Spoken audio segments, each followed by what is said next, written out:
business, ano po ang nagbigay ng inspirasyon sa iyo para simulan yung negosyong ito? Siyempre sa amin ay yung future ng mga anak ko. Opo.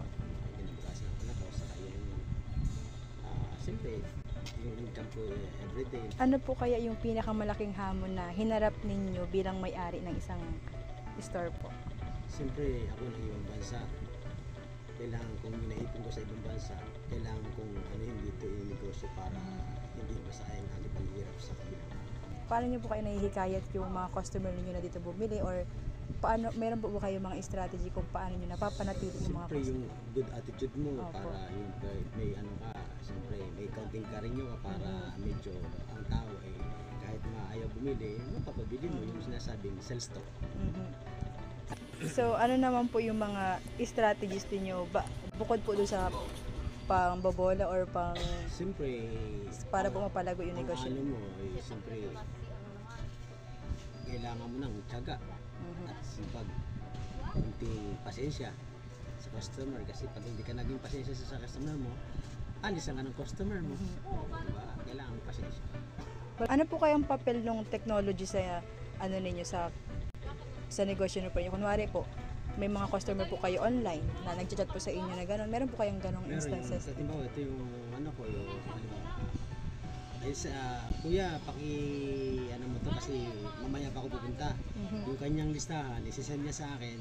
Pagdating niya rito, prepare na. Parang ano po, early order, parang pag Yes.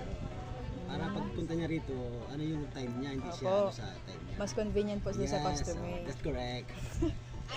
So, ano po kaya yung responsibilidad mo bilang isang negosyante sa araw-araw po?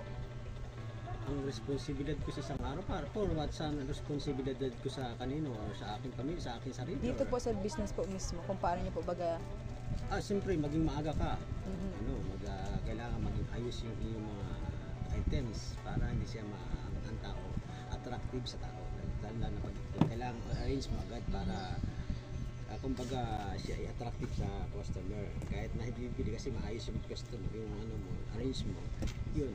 Bukod po kaya sa sa mga challenges na sinabi niyo nga po na nasabi niyo po kanina, meron po kayo mga customer na parang yung iba yung approach, paano niyo po yan ay talaga common naman po. Hindi mo pare-pares tayo.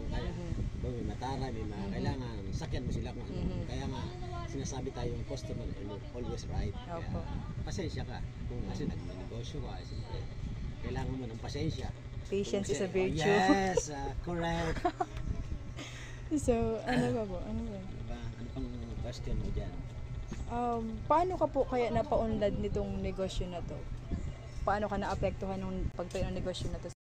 Siyempre, yung sinasabi mo, kailangan magtiis ka, tiyaga mo, tiyaga kayo lang.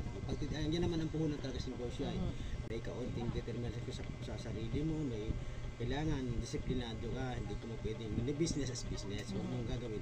Kung halimbawa, anak mo yan, ano ba yan, basta negosyo ka, so na-focus ka sa negosyo, huwag mong ihayaan na kung kanino lang makuha lang ng iba, ano ba yan.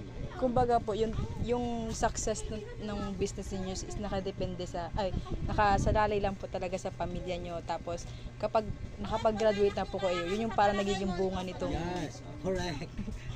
Ano po, bilang isang owner, ano po kayong masasuggest niyo to improve the business operation po? Kumbaga, paano Suggest for kanina ko sasuggest. kung sa mga mga nagbabalak or may nagsistruggle ngayon sa pag-ooperate ng kanilang business. Kailangan lang may konting think positive ka kasi pagka mahina 116.